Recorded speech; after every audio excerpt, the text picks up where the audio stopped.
Welcome along to episode 786 of the Milk Bar. Jason Forrest here with you as ever. Coming up on the show this week, we'll be hearing from the team at One for All in the shape of Blue Hickey and Richard Whitehead MBE, as we'll be talking about his inspiration when it came to his running, which has seen him get Paralympic gold. We'll be having a natter with Carl Finn about his music and sharing some of that with you. Also, the Jack Catell band, Jack Catell, joining us for a bit of natter and to share a tune there too. We'll be joined by Manon from the Great British Bake Off, talking about some French flavours and an inspiration for this summer when it comes to hosting some brilliant parties. We'll be finding out about OneFest with Jack Carroll from Coronation Street and, of course, BGT comedian, as he's doing some of his comedy at the show. Sally Woods from Compton Care let us know about their memory walk this year. We'll be hearing about the Red Flags show, which is there to sort of inspire kids to avoid a bit of coercive control behaviour. And we'll be having a bit of a natter with Stage Door Johnny too, aka Richard Poynton, about his show Accidental Influencer, which is in Birmingham next week. That's all on the way on the show this week. Welcome to the Milk Bar. Welcome to the Milk Bar. Welcome to the Milk Bar. Welcome to the Milk Bar. Welcome to the Milk Bar. Now, we're not far off from the Olympics coming to us from Paris for 2024, which means France is on our minds. Bastille Day over the weekend as well, which means all things French are certainly in our thoughts. A quarter of us would like to experience the taste of living in France. One of the easiest ways of doing that is through some fantastic food, and we know we love French cuisine. Somebody who brought her French influences to the screens in Bake Off is Manon Legreve, who joins me now. How are you? Bonjour, Jason. I'm very well, thank you. Good to hear it.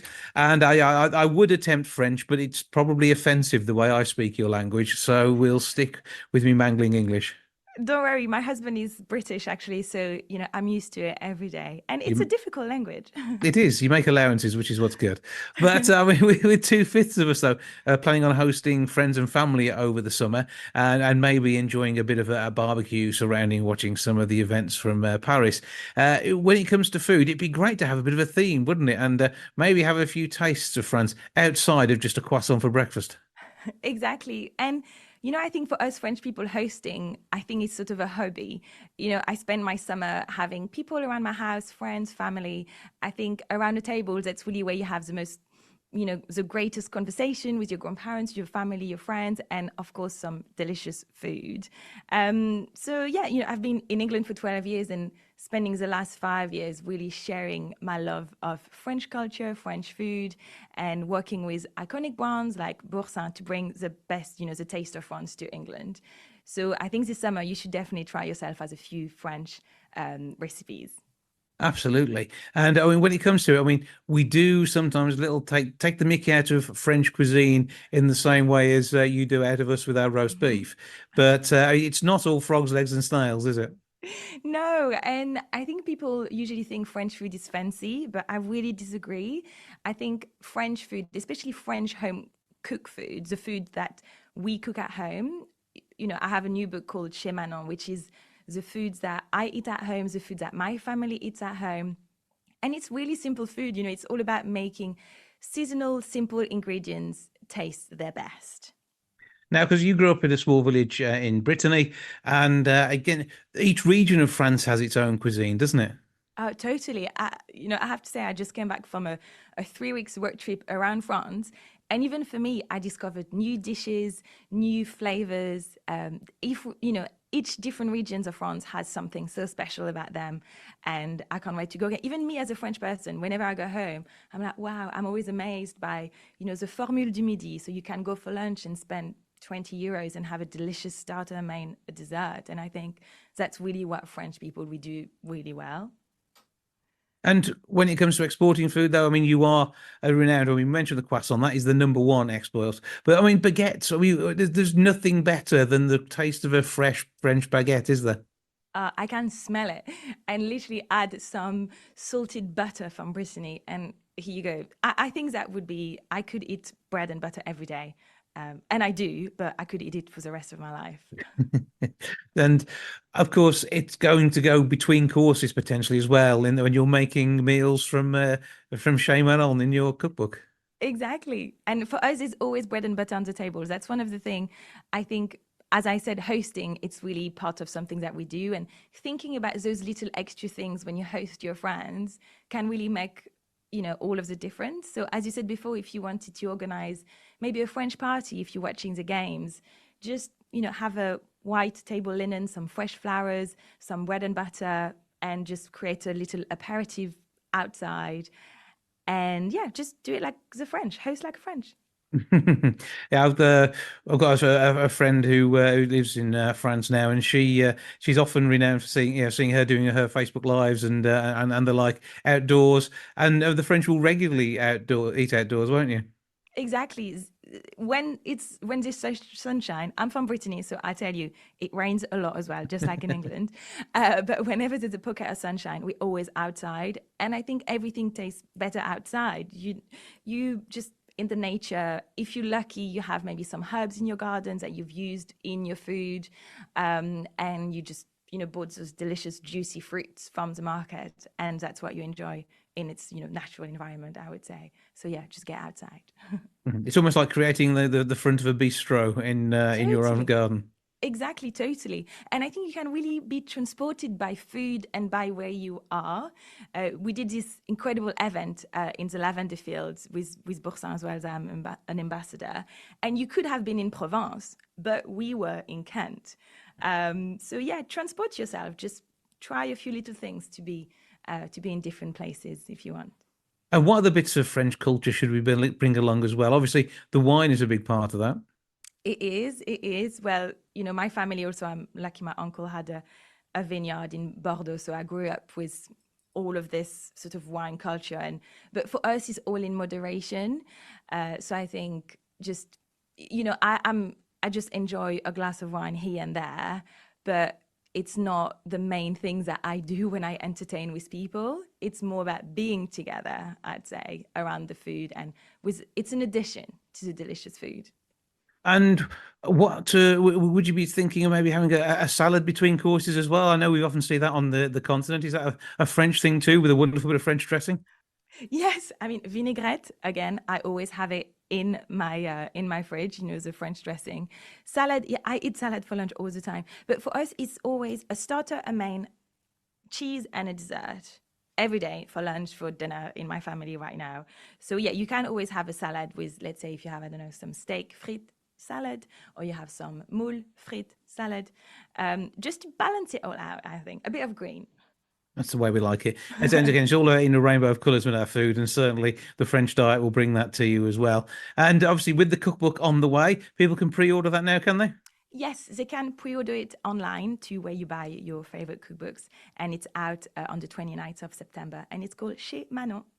So it's certainly one that's going to hopefully be the top of people's Christmas list this year. Exactly. That's what I want to hear. Well, Manon, star of Bake Off, and also, the absolute star of Celebrity Chef in your own right. Thank you for joining us. Thank you, Jason. Bonne journée.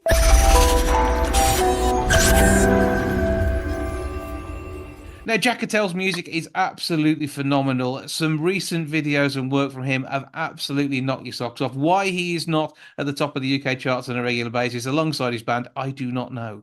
Fingers crossed his latest release will bring him there, and some of the other performances he's got going on are going to help catapult him to international stardom. Am I bigging you up enough yet? Yeah, it'd be nice, wouldn't it? Okay, let's see how it goes. Jack Cattell, hello, sir.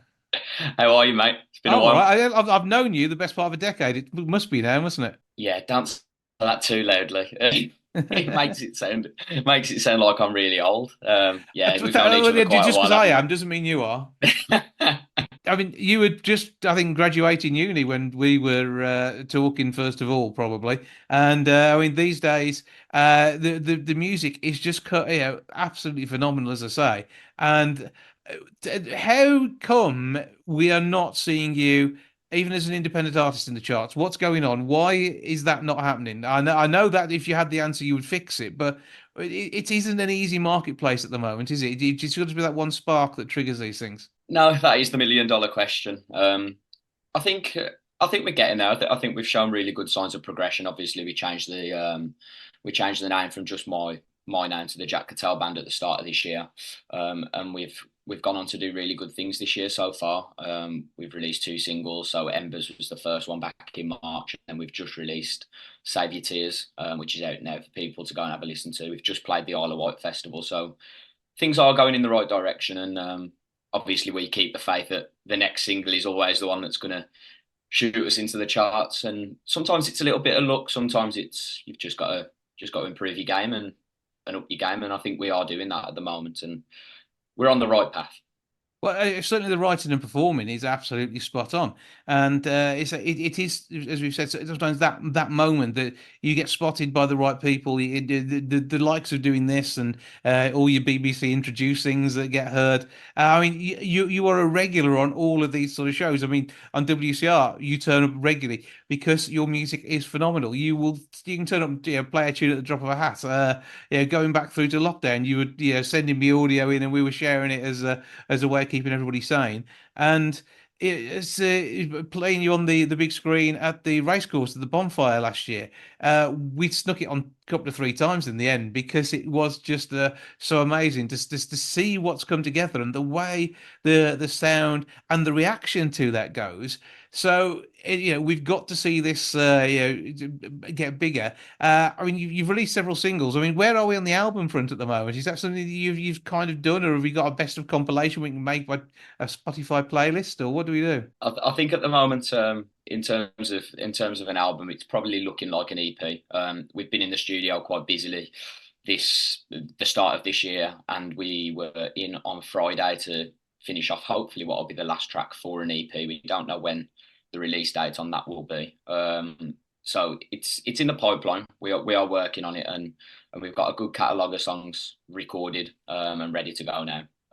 So it's all about sort of forward planning. And I think that's maybe where we've gone wrong in the past. We've sort of rushed through things and not tried to get ourselves ahead to plan out the year properly. And I think this time, between the 4 of us, we've knocked our heads together and got ourselves a concrete plan for what we're doing, which has massively helped us. And I think that's shown, like you've said, in the things that we've got, in the fact that people want to talk to us about our music, which is great. And we're always thankful to people like yourselves, BBC Introducing, for always pushing not just us as independent artists, but plenty of other independent artists as well around the area, because it's so hard to get a voice with so much out there, and especially on social media. It's just a minefield, and so many bands, so many great bands as well, releasing really good music. So everyone that's willing to talk to us, like I say, like yourselves, BBC Introducing, no matter who it is, we'll always appreciate the time that people take out of their day to shout about us. And it's a shout long and hard is what I would say if you've ever heard any of the stuff, and do share that, share it with your mates, share it on your own socials, put it out there. And have you got band management at the minute, or are you still doing all that work yourself? So is it even more impressive that you just played the Isle of Wight Festival? Yeah, it's still all us at the moment. It's still as independent as it can get, I think. We're really thankful to This Feeling, who are obviously quite a well-known promoter on the indie scene, that they've took a chance on us to put us on the White Festival. We've done a few gigs with them now that I'd like to think that we've done quite well on. And then the opportunity arose for us to open up the Sunday of Isle of Wight Festival, which was a magical moment, and it makes all those hard days that you do have when you're in a band. I don't want to try and sugarcoat it and say it's the lifestyle that people all expect being in a band. There's hard days and gigs like that. When you get opportunities like that, it does make all those long slogs and all those hours that you've put in really worthwhile. And the driving up down the motorway and everything that goes along with it to make the music happen. And which studios are you recording in at the moment? So we've recently switched to RML, which is in Wolverhampton. Our producer, Niall, people might know him from a band called The Claws, who are doing exceptionally well at the moment. He's been producing us now since Dance Floor Diva, so about a year now, and he recently moved into RML and has been starting to record out of there. So that's where we've been recording the last few tracks that people will have heard, and it will hopefully be where we're recording going forwards as well. It's nice to be in Wolverhampton. I mean, you mentioned Dance Floor Diva. I mean, that song in itself deserves to do massive well and be filling dance floors across Indian rock nights across the nation. And it'd be so good to see and hear that again on that sort of scale. So obviously the work goes on, the push continues. Fingers crossed, you won't have time to talk to me next time. I say, Jack, give us a shout because you'll be so busy with international stardom. But it'd be good to see you on some of the TV talk shows as well. And how do you think that would work? I mean, are you mentally prepared for the dynamic for when this does hit? Because it's got to. First of all, I'll always have time for you, mate. Always have time for you. You've been there since the start, so you deserve any little bit of time that I can give you. I don't know how it would work. I think I'm that used to, doing interviews with people like yourselves and like I said, BBC Introducing, we've been on a few times. Quite a lot of local radio stations have had us on, which it's all experience, isn't it? I'd like to think that the four of us, no matter who it was that was talking, we've got such passion for what we do and we really do love what we do. And I think that's why we are doing as well as we are at the moment.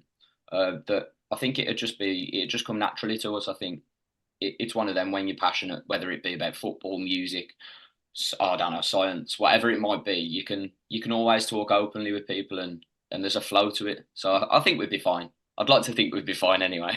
I have every confidence in you. It's going to be absolutely massive when it does happen. And so give us all the details of where we can get the current music. So you can get all our current music on the Jack Catell Band, Spotify, Apple Music, whatever it might be.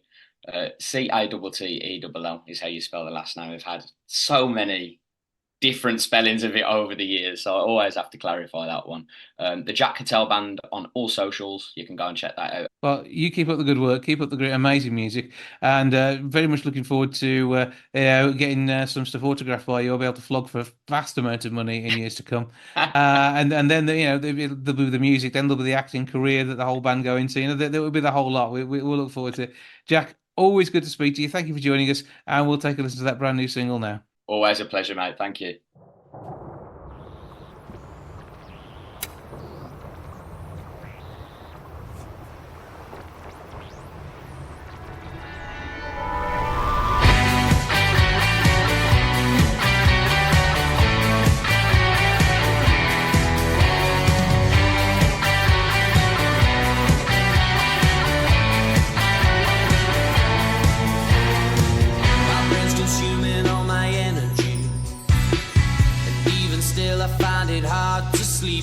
I just can't fight the feeling. I just can't fight the feeling that somewhere down the line it'll all go wrong. I made a habit out of missing her. If I was you, I would be moving on. Save your tears for the next one. I'll always be the one that got away. Save your tears for the next one. I'll always be the one that got away.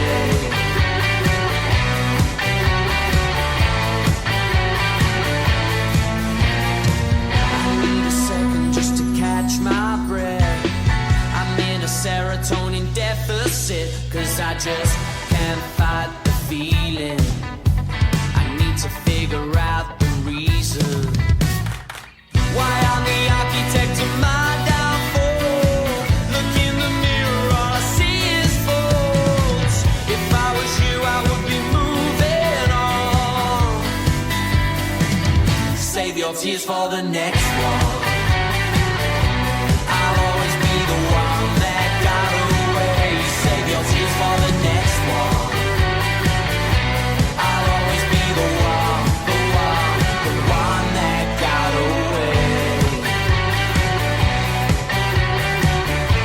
I'll always be the one that got away.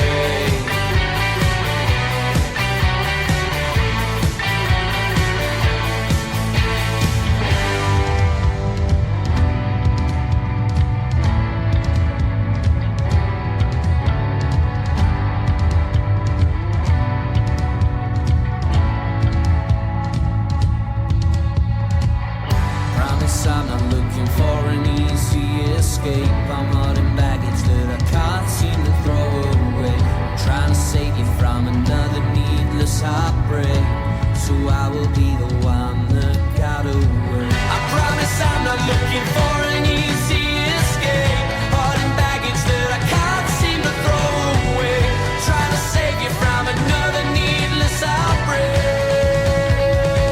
I'll be the one that got away.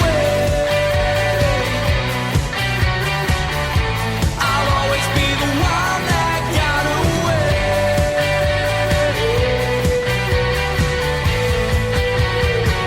Save your tears for the next one. I'll always be the one that got away. Save your tears for the next one. I'll always be the one.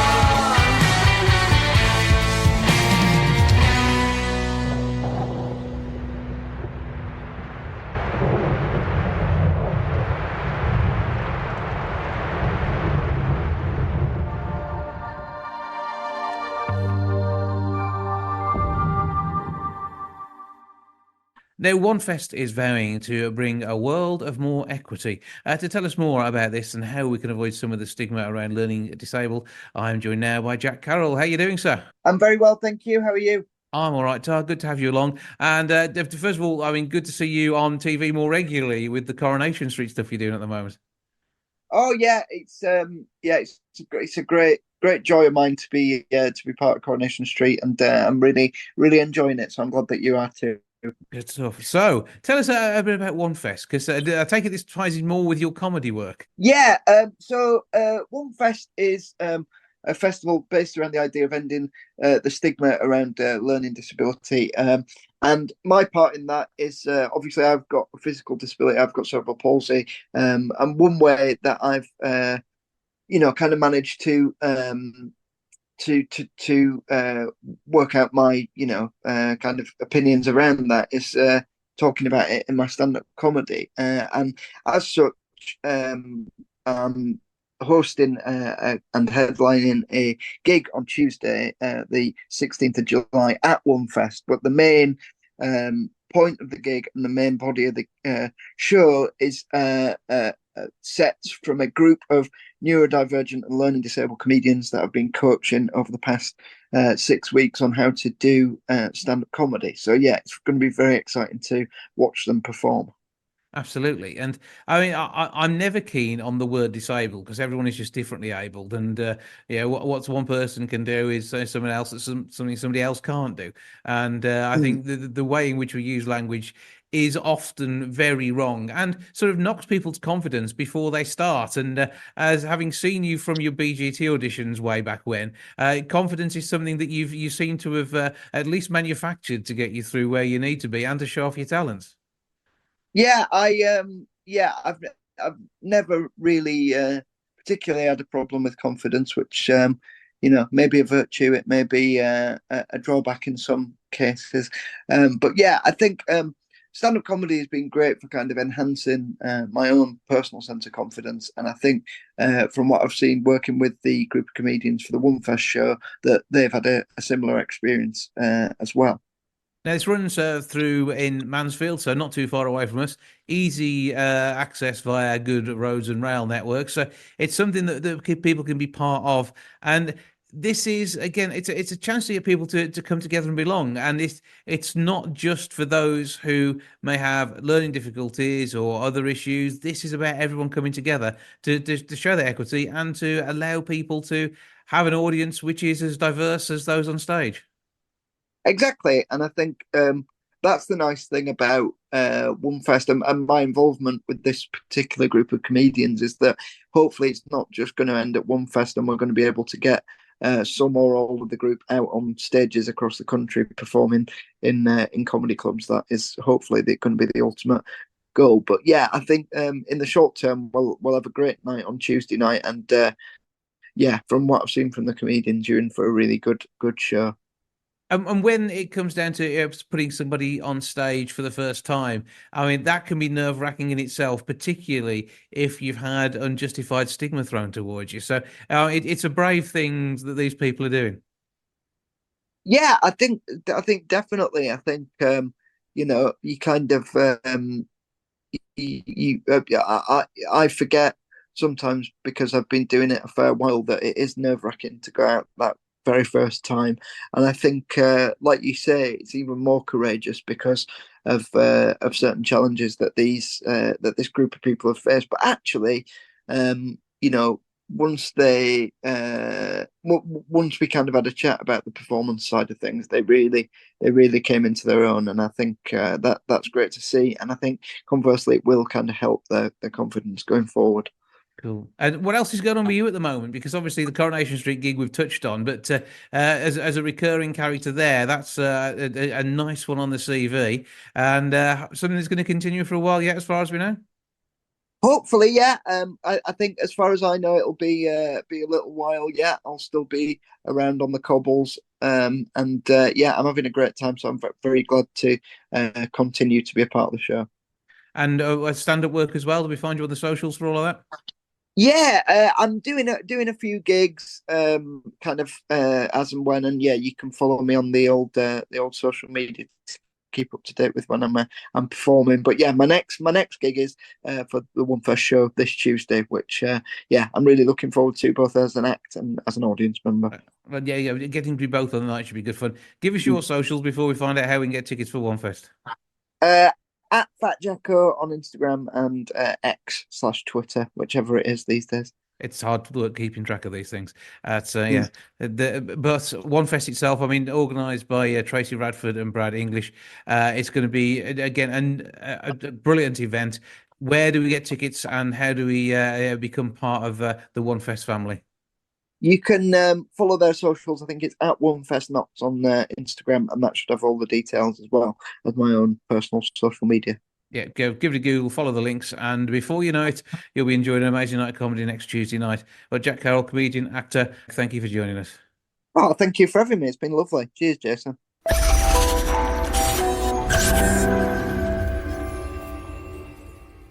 The 29th of September sees this year's Memory Walk for Compton, but it's a bit different to a normal Memory Walk. To tell us more and explain quite what's going on, I'm joined now by Sally Woods. How you doing? Hello, Jason. I'm very well, thank you. So tell us a bit about what's going on this year, because it starts and ends at Compton rather than some of the other locations. And I think that's properly fitting to be able to have a memory walk that begins and ends in the place that we're making memories with. Exactly. I mean, Memory Walk is one of our most popular events every year. We get repeat supporters coming along. And for the last 3 years, we were at Chillington Hall, which is a beautiful venue. But to try and freshen things up for people who attend regularly, we decided that this year was the year to start and finish the walk at Compton Hall. We've not done it before, so we're really, really excited to bring this event to where it begins for many people. Mm-hmm. So, I mean, the walk itself, is this going to be a mixture of road walk and the greenery around the Compton area? It is indeed. So all of our participants will start at Compton Hall, and we will take in the beautiful surroundings of the Smestow Valley Nature Reserve along the railway track, and the canal towpaths that are around here. But we do go on some of the roads around Newbridge, and we'll go past, many of the participants will go past the Wolves training ground, and then back either via the Compton Road for those people who have accessibility issues, and further on back through the railway reserve again for everyone else. So this is again opening it up to more people to be able to come along and partake. And it is, yeah.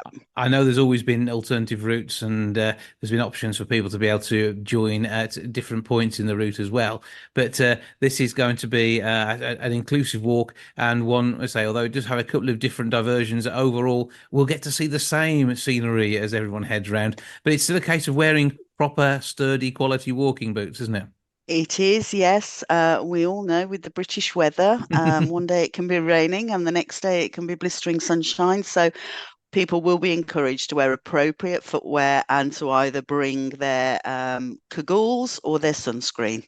or possibly both. That's the Or possibly both, yes. waterproof sunscreen. I think that's the answer to that one. But it's going to be another amazing event. And a big part of this, of course, is the fact that people will be able to tell their own stories either through the names that they wear as they walk, or through on the day. The obviously the bereavement support team will be there, and we'll also be having stories from some people who have lost loved ones, but whose final hours were actually so much improved and allowed to be so much of a family together time because of Compton. Absolutely. So all participants will be able to wear a memory card telling everyone else who they're walking in memory of. And everyone will be given a memory tag, and they can write messages on those. And either before or after the walk, they are invited and encouraged to tie those memory tags in the Garden of Reflection at Compton, and then they can come back over the next few days if they wish to view them. And that's a nice way for people to share their memories with their family, their friends, and with the whole Compton family as well. Mhm. And through sponsorship or donations, however they wish to make it to be part of this event. Obviously, you pay to be part of the team. You can get sponsorship too. You just pay and turn up. You don't have to go through all the getting sponsorship thing if you don't want to. You don't have to, but the cost of entering the event really just covers the costs that are involved in putting on the event. So we Mhm. do encourage participants to raise as much sponsorship as they can, as that is the money that will go towards supporting other patients and families, and making sure that the services that our families have benefited from are there for lots more people as well. Now, Crumbles also like to keep people fueled when they are being part of the event, and that's going to be even easier this year than normal, isn't it?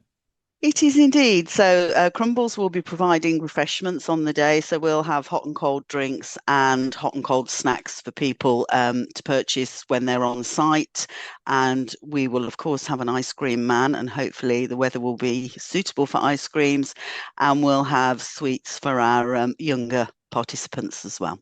So plenty of opportunities to spend a little bit and have a great time. And so, of course, each of those are supporting Compton in their way too. So it's always good to be part of that wherever you can. And really, it's as much about though a time of togetherness too. And I know when I've been at events, I can't get there this year. I'm disappointed. Can I No, come back that's next year? unfortunate. Can I Of come back course you next can. year? Is that okay? That's fine. But I can't get there this year. But I know that the support I've been given through the loss of my parents, just having someone to talk to at the events, and in fact, seeing for the first time since my dad had passed away, one of my dad's friends, just a week or so before we lost my mum back in the day. Yeah, that was a chance to be able to talk. And yeah, okay, you do find yourself welling up. I know you do on the day. We all do, as we hear the people's Mhm. stories. But that's part of the memory, isn't it? It's the pain that they've gone just shows how important they were when they were here. Indeed, and it is always a very emotional event, and many people do struggle with it. And we will have our bereavement service team there to support people if needed on the day. But it's also a really uplifting event because people have the opportunity to share their memories and to create new ones surrounding that loved one that they're walking to remember. Hmm. And so the vitally important the work that Compton Care does at many points in people's lives, not just end of life care, but many points that help them have the best life they can before, sadly, that does come to a close. And I think that's again what people are remembering. It's all those things that have made someone's life easier, or at least allowed them to have that time where they were part of a community and a community spirit that's helped them get through and be around as long as they can. Absolutely. I mean, everything that our staff do for the patients and families is all to help the families just to be families at a really distressing time, and to have worries and cares as much as possible taken away from them, so that they can just be together and enjoy doing the things that they enjoy doing as a family. So those services are really, really important, so that they create sort of lasting memories for our families, and that's what we want to be able to do. Another element of the memory walk is we encourage people to send in details of a song that means something to them or to the family member that they've lost, and that again is all part of creating memories for our participants. Yep. And that all becomes part of a Spotify playlist. It'll be played on the day, and you can also pop it on your headphones as you're walking. So if you can talk as you walk, obviously, but if you having a moment where you think I'm just going to listen to a bit of music for a while, pop your headphones in and listen to the playlist as you go along, and your tune will be there as part of that. So obviously, this point we need now is how do people get in touch this year to get involved? So, as you mentioned, Jason, the event itself takes place on September the 29th. Registration is now open, and people can register via our website. So that's www.comptoncare.org.uk and search Walk for Compton. And for those people who aren't able to make it on that date, we are encouraging people to walk their way throughout September and raise funds for Compton, and they can register for that initiative on the website too. So check all those details out, comptoncare.org.uk, and you'll be able to see all the other great work that's been done, be able to support in various ways, find links to the lotteries and that sort of stuff too, and also hear about any other events that may be taking place, whether you want to parachute jump or just listen to some pop songs. There'll be all sorts of things, and there'll be something there for you, I'm absolutely sure. Sally Woods, always good to speak to you, always good to work with you, to be fair, as well, and I look forward to hopefully being able to do that again in the not too distant future. Well, we will miss you this year, Jason. So as soon as we've got the date for next year, I shall be in touch and hopefully be able to put it in your diary. That's the plan. It's good to see you. Thanks again. Ta for now. Thank you. Thanks, Jason.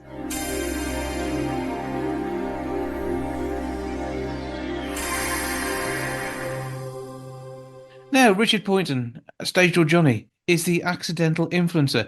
Things took a strange turn. We've spoken about this because it all sort of went a bit mad during lockdown for him. Now his mad life is shared with millions, and he's here with me now to tell me what's going on. Hello. Hello, how are you doing? You're right. I'm all right, thank you. And congratulations on the stage play based on your life.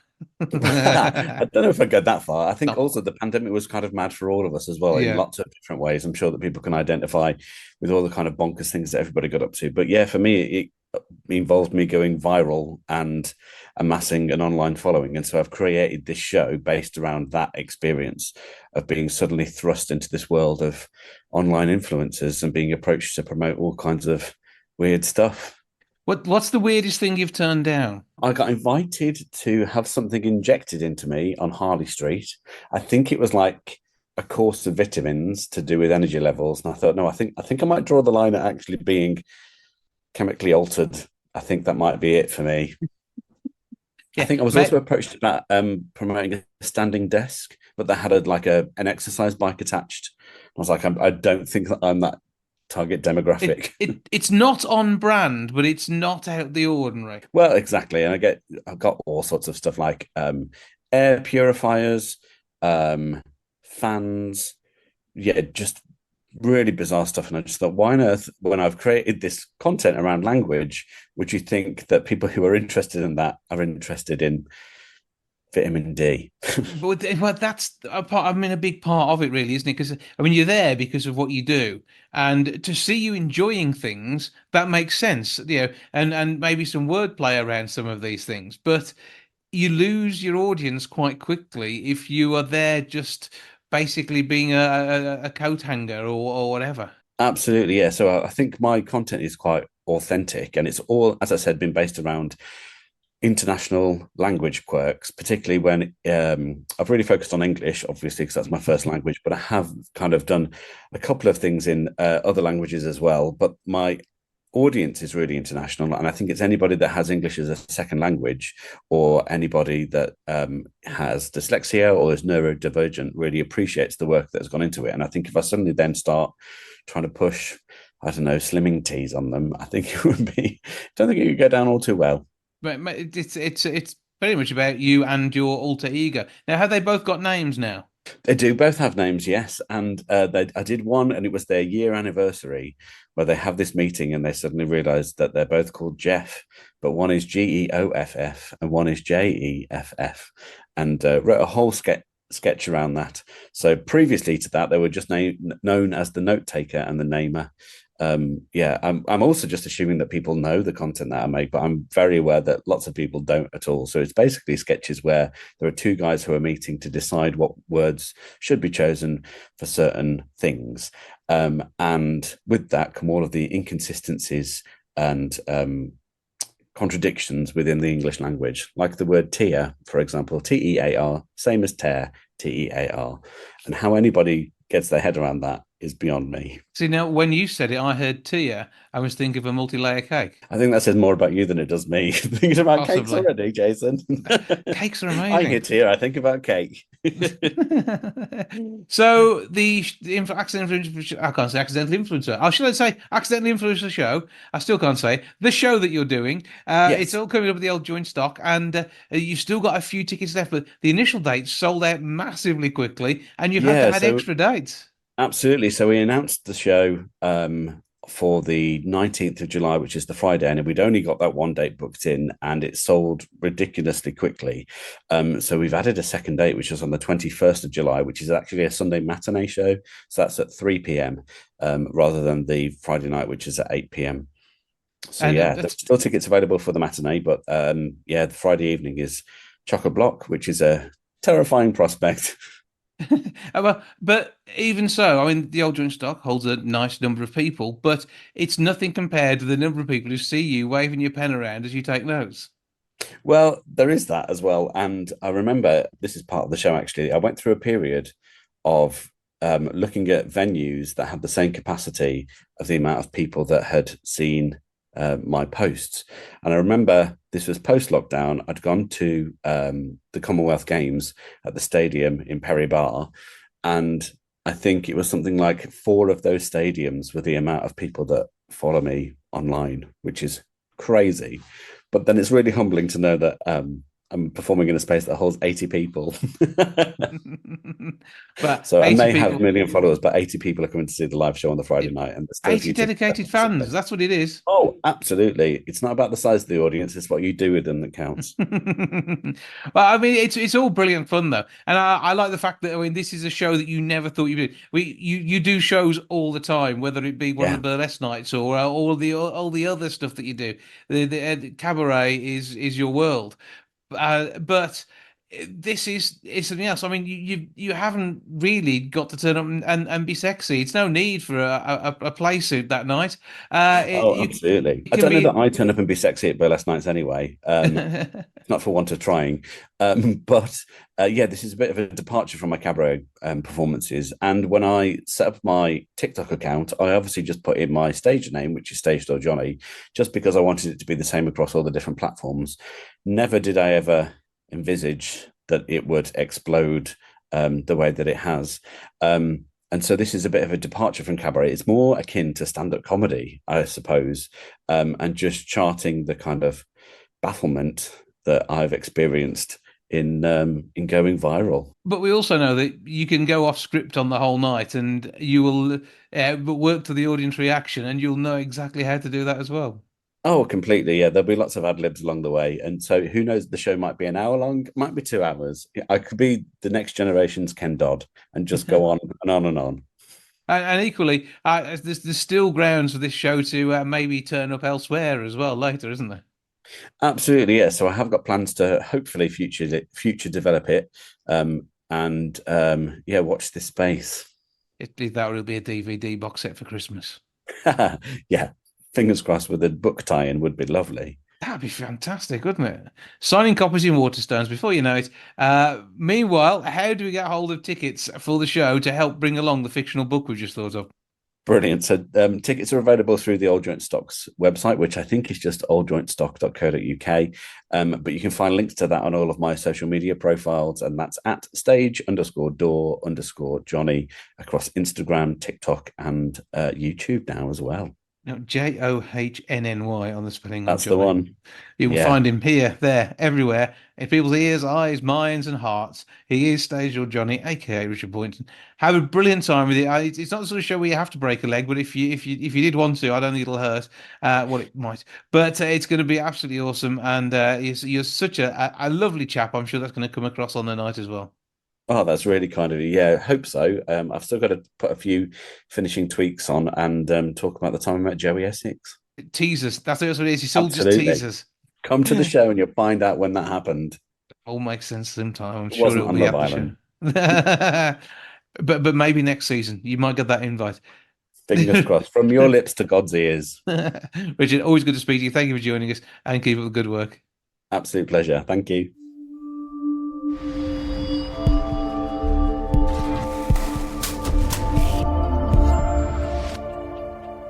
It's always good to have a bit of a catch up with Carl Finn, see what's going on in his world, music galore, and touring up and down the country as ever. He joins me now to let me know quite what is happening. How are you, sir? I'm okay, thank you. How are you? Yeah, just about getting by, thank you. So, lots of music you've been performing, and you've been, say, up and down the country at events by the looks of your Facebook timeline. Yeah, it's been really, really busy this year.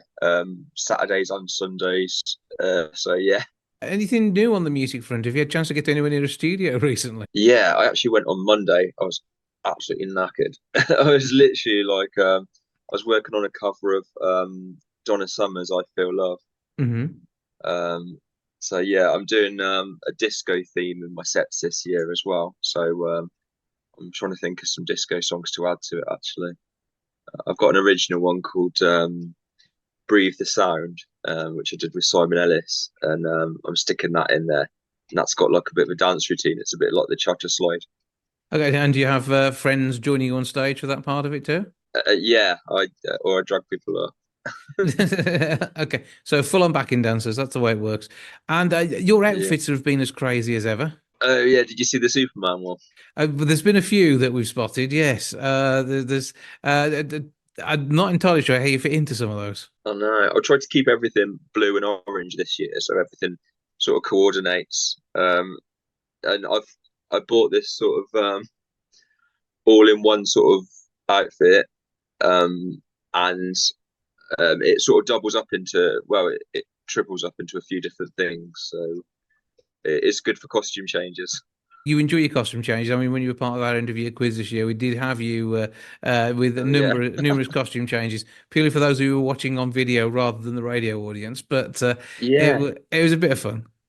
Yeah, I can't believe how long that's been as well. That's been months. It doesn't feel that long at all to me. We're halfway through the year. I'm starting to have to plan for next year's very soon. So we'll have to see if we can get you on a team this year and mix things up a little bit. So that could be fun. That could be good fun. So we've got that. In fact, you've been on a team in the past during lockdown, as I recall, weren't you? So. Yes, that was good fun. Yeah, be interesting to return to that in real life.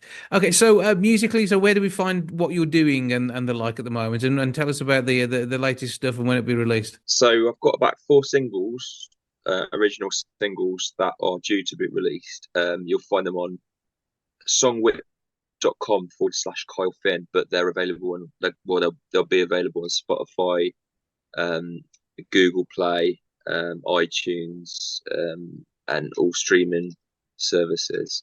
But some of I'm in the middle of sort of about 3 songs. I got about 2 songs ready to release, and then I've got about 3 songs that aren't quite finished yet, and a few collaborations as well, which is fun. You do like a good collaboration, don't you? Anybody that we know that you're working with there? Harry Edwards, actually. We've worked on a song. I had the melody for the song actually during lockdown. I come up with that, and then we've built on it over the last year.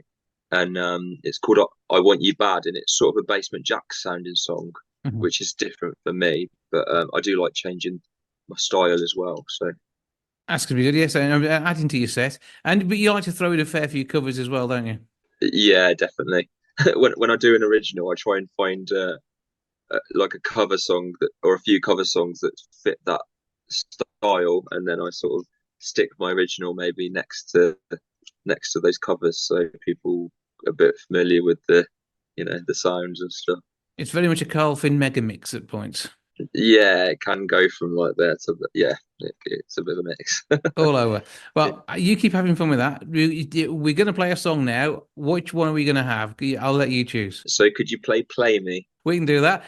So we'll have a listen to this one. Give us all the web details before we do, and all the socials so we can find you. Facebook.com/Kyle Finn Music, Instagram Kyle Finn Music, songwhip.com Kyle Finn. You'll find me on there, and also YouTube, the Kyle Finn.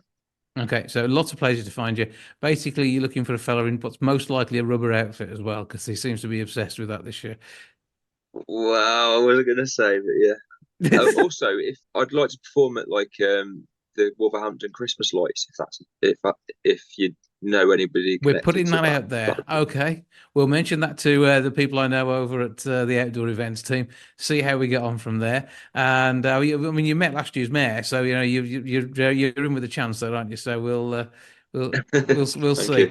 We'll have a word with the gang. Meanwhile, lovely to catch up with you as ever. Keep up the good work, and I'll look forward to seeing more of your madness on Facebook and beyond. Thank you. Speak to you soon.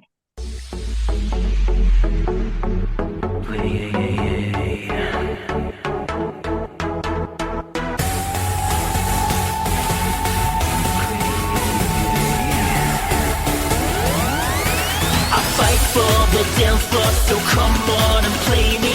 Touche, it's game on. Been locked down for so long. They call you the Joker, 'cause your tricks are naughty. And through isolation, now we need to party. I'll play my hand now, a lesson that's taught me how. 'Cause jacks like me come alive when we're on the stage. But through your diamonds, manipulate sly cons. For me, I work so hard to earn a wage. You want so hard to wear the crown, put yourself high to put me down. I used to think you're everything, now's me up here, so let me sing. I'll fight for the dance floor, so come on and play me. Touche, it's game on, been locked down for so long. They call you the Joker, 'cause your tricks are naughty. Came through isolation, now we need to party. I'll fight for the dance floor, so come on and play me. Touche, it's game on, been locked down for so long. They call you the Joker, 'cause your tricks are naughty. And through isolation, now we need to party. I took my time now, reflected on what's allowed. Remember how long it was that you made me wait. You are the cover queen, believe that you were missing, but you rolled the dice too late. You want so hard to wear the crown, put yourself high to put me down. I used to think you're everything, and now's me up here, so let me sing. I fight for the dance floor, so come on and play me. Touche, it's game on, been locked down for so long. They call you the Joker, 'cause your tricks are naughty. Came through isolation, now we need to party. I fight for the dance floor, so come on and play me. Touche, it's game on, been locked down for so long. They call you the Joker, 'cause your tricks are naughty. There's no isolation, now we need to party. The deal you made, it faded away. The money I paid, then you stand in my way. And you throw it shade, so I crush the barricade. I'm no longer afraid, now I'm ready to play. Your body on the dance floor, so then you can blame me. And look at me face up, now take on who you see. Try beat me a poker and take all the ounces. Can try to entrap me, but winners are born free. I fight for the dance floor, so come on and claim me. Touche, it's game on, be locked down for so long. They call you the Joker, 'cause your tricks are naughty. Take through isolation, now we need to party. Now this is my dance floor, so come on and claim me. Touche, it's game on, be locked down for so long. They call you the Joker, 'cause your tricks are naughty. Take through isolation, now I can see clearly.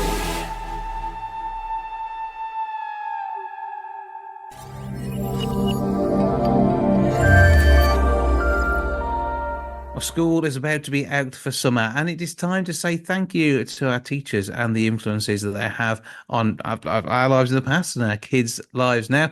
Somebody who experienced a brilliant push when it came to his world of running is Richard Whitehead MBE, Paralympian. And also I have with me now Lou Hickey from One for All gift cards, who can help give us some clues and ideas when it comes to getting something special for the teachers in our world. Hello to you both. Hi, yes. How are you?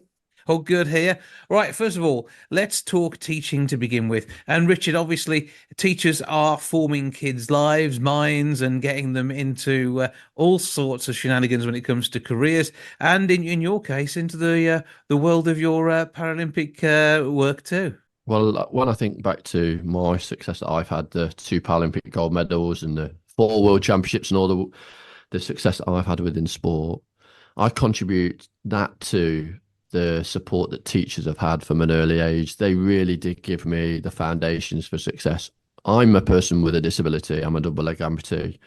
And Mrs. Griffiths, my form tutor, saw beyond that, saw beyond my disability and looked at my abilities, which was really important for me. And she crafted my success through the power sport. And then Mr. Scott, my head teacher, who was somebody that saw sport as a fantastic thing for young people to show their endeavours on the field of play. And I've been really successful with mine. More so, I think that's a bit of an understatement. And obviously doing the country proud in everything that you've done, as well as all your friends, family, and everybody who's been there to support you. And one back at anybody who's knocked you along the way as well, which is I think also one of the worrying things. Teachers very often have to make sure they're looking after kids in spite of what their peers may say to them. Yeah, for sure. And also the opportunities of enrichment that I've had through that support. And yes, I've had to become really resilient with obviously having a disability, growing up in a time where there weren't role models and people to aspire to. But now when I put on that GB tracksuit, and have done in the past, I feel a sense of responsibility to the next generation, but also supporting those individuals that have supported us in the past, those teachers that have selflessly given up their time, but also really honed in on those skills that we need as individuals to set us up for those later endeavours that we have in life. We all have challenges and obstacles to overcome in life. People with disabilities, it's clear to see they have those, but because of those challenges and obstacles, we become really resourceful. And the empowering side of what teachers give you is why I'm obviously greatly honoured to be part of this campaign for One for All gift cards to be actually give back to teachers. It's the time of year where we need to show coaches, teachers, what we think of them, how we want to be remembered by them. And this is a great opportunity to not only just give them those maybe chocolates and bottle of wine that are going to stick at the back of the cupboard, but also give them a gift that they'll remember for the rest of their lives. Maybe give them an opportunity to have that time with their family and friends that will enable them to come back into the next academic year and really feel appreciated. Absolutely. Lou, this is where you come in, because you are there making gifting special for people across the nation at all times, whatever the celebration, and certainly marking your teacher's end of term. It's a brilliant way of doing it. I'm not going to knock anybody who has already bought the mug, the coaster, whatever else it might be, because I've been in trouble with my sister because I know she's got coasters this year. But on top of that, there is that extra little something. And when it comes to One for All gift cards, the denominations mean you can give as an affordable amount for you, yet still give them something they can bring together with all their other gifts to turn it into something special. That's exactly it, Jason. Look, it's a really, really nice opportunity as the academic year draws to a close to be able to say thank you, teacher, in recognition of all the amazing work that they do. It was interesting when we did the survey, it came out that 74% of people said that a teacher had influenced either their eventual career or a lifelong hobby just through their encouragement. And a further 82% of people said that it was their teacher that actually helped nurture and encourage those skills and talents. So it really is, it's about that positive influence that a teacher can have on your life, whether that's into a hobby or your career itself. So I think it is a really good opportunity to say thank you. And especially I think during COVID, all those years ago, it's kind of a distant memory now at this point, but during that pandemic, a lot of people actually got a little bit of a flavour as to just how hard teachers work.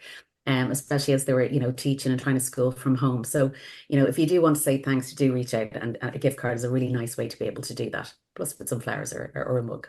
Yeah, so it's about bringing it together. Actually, I was talking to a celebrity teacher, Bobby Siegel, the other week, and he has apparently got more mugs than he knows what to do with. So That's right. I think you maybe need to take a step back from the ceramics and see where else you can go.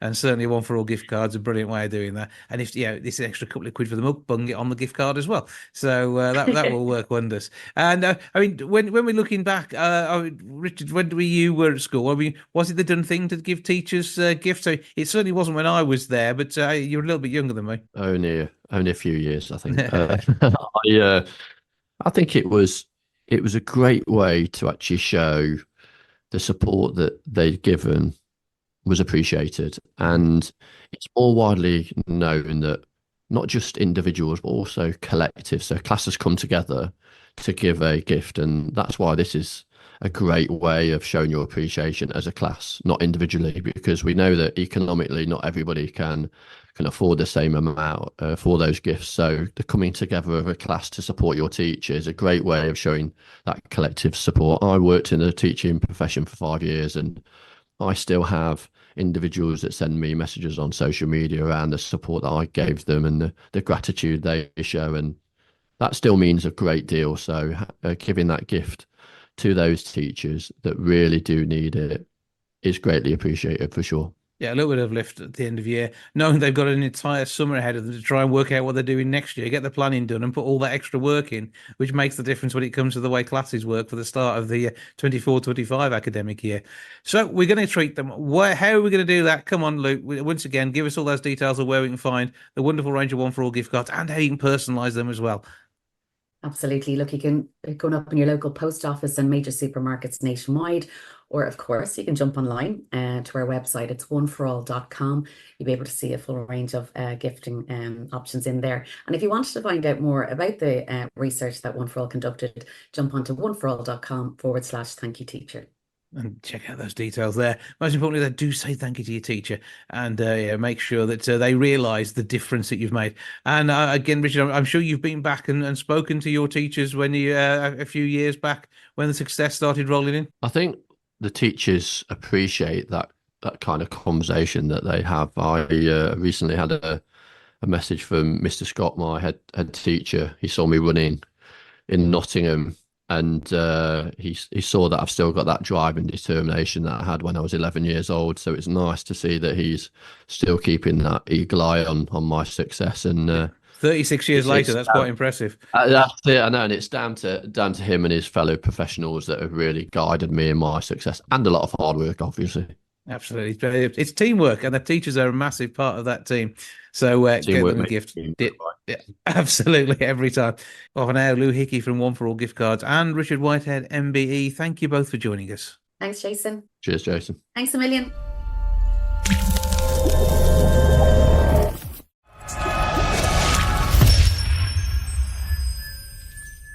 Red Flags is a piece by Elise K. Bell, which is helping to raise awareness in schools and beyond, looking to bring it to the Wolverhampton and Walsall areas in the Midlands.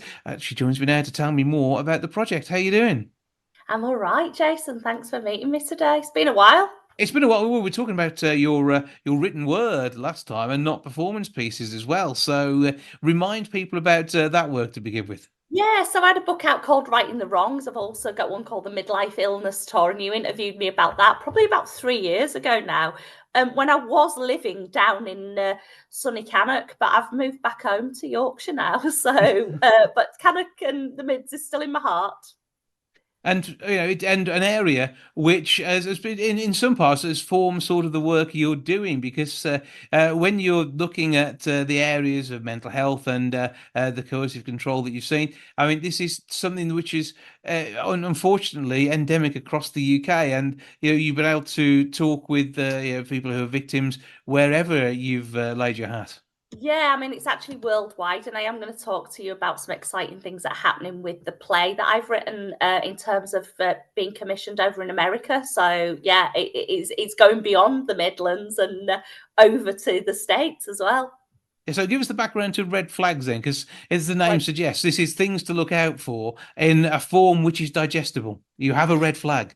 I have my red flag. I've got about, I don't know, I usually order about 100 of these on a weekly basis. So, back at the end of 2022, I sat down with my teenage daughter and said, do you know what? I'm going to go into schools and I'm going to go and talk about coercive control, domestic abuse, and I'm going to call it Red Flags, this workshop. And she just went, no, Mum. No one wants to see an old lady with a PowerPoint. And if I do a Cannock accent, it'd be, no, Mum, no one wants to see an old lady with a PowerPoint. So that was kind of the thing that sparked off this. I have an acting background. I acted in my early 20s professionally. but then spent years in corporate leadership development.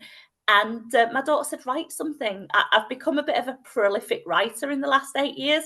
So I decided to write a show and call it Red Flags and aim it at teenagers, adolescents. And the more research I did on teenage relationships, the more I found out that actually under 21s, there's a high 1 in 3 young people, both boys and girls, experience a coercively controlling relationship before they hit 21.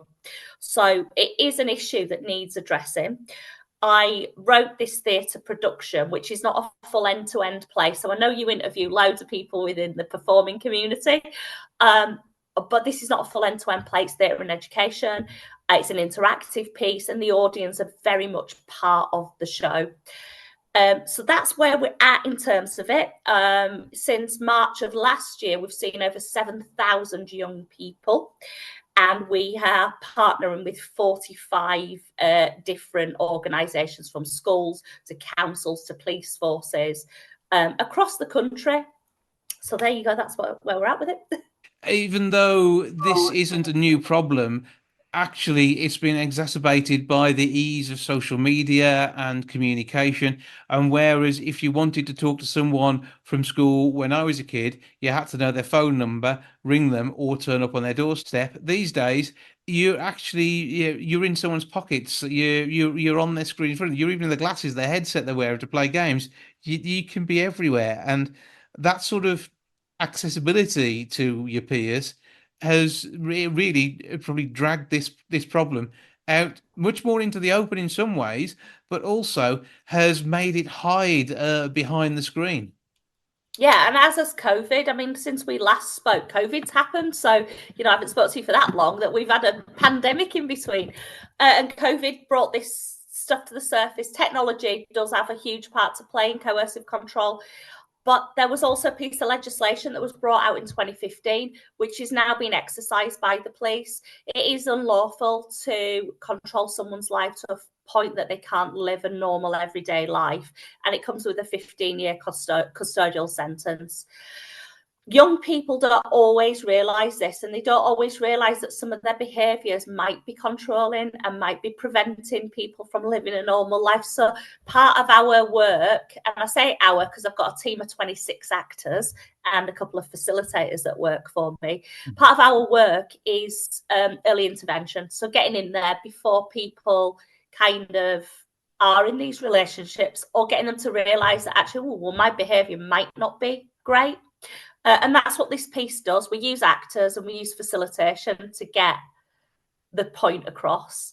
And someone described it as Jeremy Kyle on acid. The coercive side of things, I mean, as you alluded to there, someone might not only not be doing it intentionally, but not realise they're doing it. They're doing something which they feels right to them to try and maybe cajole is probably where they're going to, but actually it's more a much more serious situation. Yeah, I'm going to put a caveat on that and say, actually, we're talking about young people here. Mm-hmm. Adults know the difference between right and wrong. And actually, when it's done by an adult, it is usually very intentional.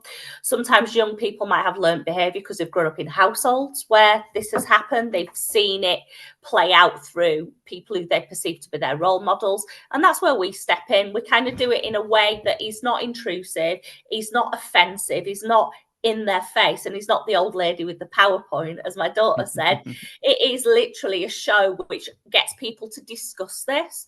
I have grown adults that come and they go, actually, it's making me question my own behaviour. Brilliant. That's what we want to do. We want audiences to go away talking about the themes that they've seen, and actually, is that some of their own behaviour, or actually is it something that's really abusive and quite destructive? And we see in adult life that it could well be tracking somebody's phone so you know where they are. There's all sorts of ways technology has crept into reinforcing other behaviours. There's a whole piece in the show around snap maps, and the character does it very subtly. So the perpetrator character, the abuser character, will meet the victim at a party. So, oh, can you add me on Snapchat? So they add on Snapchat. Then they go on a first date. It's like, oh, can you add me on Snap Maps? Well, young people know that Snap Maps is a stalker tool.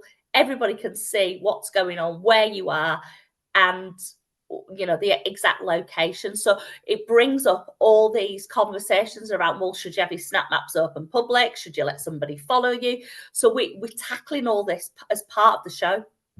And it's putting that thought into how you may be allowing yourself to be vulnerable, even though you just want to be able to get on and live your life. And it's down to, we talk about very often what women wear when they go out, and that is asking to be treated in a certain way. And of course, proper society, no, it's not. It is you being comfortable with who you are, and being the person you want to be, and nobody should be allowed to turn that against you just because you're out enjoying yourself. Yeah, I mean, and we do talk about it. So I introduce the young people that we work with to certain abuse tactics and terms that are used. We have giant flashcards that do that. So while someone's just described it as Jeremy Kyle and acid, I actually describe it as a bit of Ant and Dec's Saturday Night Takeaway where the audience are getting involved, but we're tackling really serious societal issues. It's got all the elements of a Saturday night talk show, a pantomime, and a little bit of Jeremy Kyle. It should not work, but it does. And we're getting repeat. I don't like to use the word business because we are a not-for-profit, but we're getting repeat people coming through. So every year, we're now on our second year cycle with schools, with colleges going, we love what you do. It's amazing. The kids are talking about it. So, yeah, and, this coercive control thing and technology, if I'm going to go back because I've gone off on a tangent, I appreciate it. Yeah, it's just bringing it to the fore, really, and saying, look, these are all the tools that are at your fingertips that actually someone can either control you or you can use in a negative way. Audience, it's a societal issue as well, because sometimes, and we do this when we interview the characters and get inside their heads, they're oblivious to what they're doing and what's going on. So it's society's responsibility to step in and be those active bystanders. And that's what we do with the red flags. They do stop the action. They do step in and they do go, hang on a minute. If he was my mate, this is what I'd be doing. Or if she was my friend, this is what I'd be saying. It's that moment of thought, that moment of conversation that can stop somebody becoming a problem because you've highlighted where the issues are. Now, that doesn't mean that some people won't become adults who behave in this way. And, everybody at some point will probably want to, again, hopefully only cajole somebody into doing what they want to do.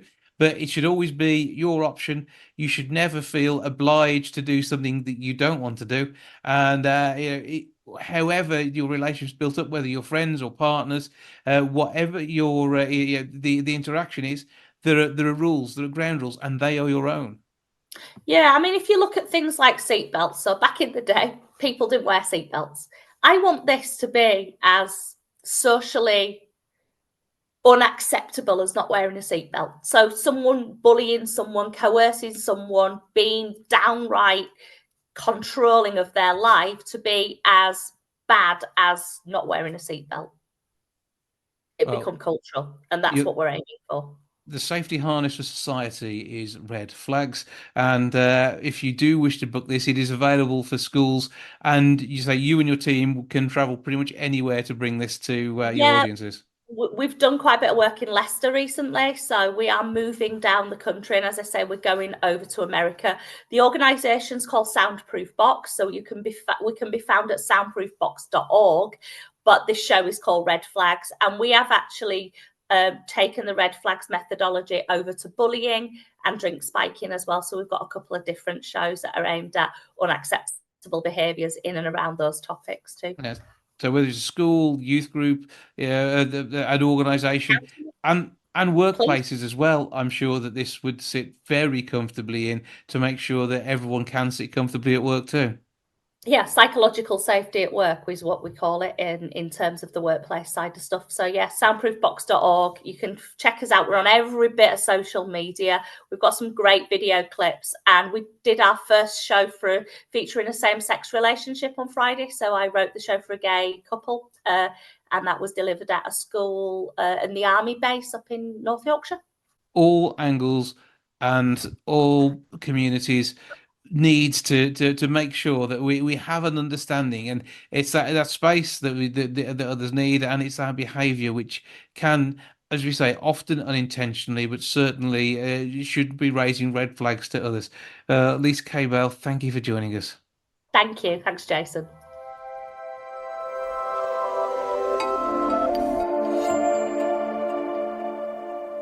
That's a lot for this week. Thank you so much for joining me. Back with episode 787 next week. I'd love to have you along for that too. I'll see you then. Ta-ra for now.